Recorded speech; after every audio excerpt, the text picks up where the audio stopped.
नमस्ते प्रणाम। हमारे YouTube चैनल में आप सबका स्वागत है दोस्तों। तो चलिए सुनाते हैं।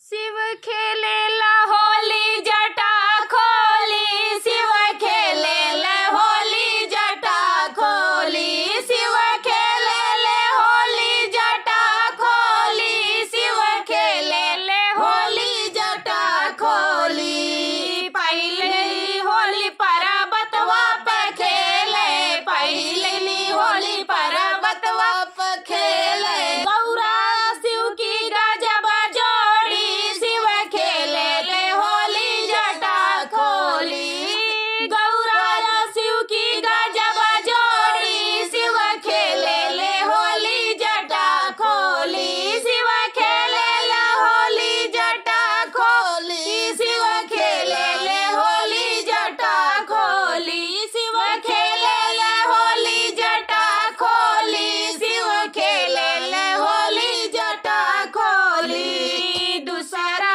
होली अयोध्या में खेले, दूसरा होली अयोध्या में खेले, सीताराम की गजब जोड़ी, शिव खेले ले होली जटा खोली, अरे सीताराम की गजब जोड़ी, शिव खेले ले होली जटा खोली, शिव खेले ले होली जटा खोली, शिव खेले ले होली जटा खोली। तीसरी होली गोकुल में खेले, तीसरी होली गोकुल में खेले, राधे कृष्ण की गजब जोड़ी, शिव खेले ले होली जटा खोली, अरे राधे कृष्ण की गजब जोड़ी, शिव खेले ले होली जटा खोली, शिव खेले ले होली जटा खोली, शिव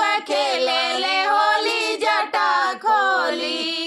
चौथली होली आंगनवा में खेले, चौथली होली आंगनवा में खेले, दीदिया बहन की गजब जोड़ी, शिव खेले ले होली जटा खोली, शिव खेले ले होली जटा खोली, शिव खेले ले होली जटा खोली, शिव खेले ले होली जटा खोली, शिव खेले ले होली जटा खोली, शिव खेले ले होली जटा खोली, शिव खेले ले होली जटा खोली। जय भोलेनाथ।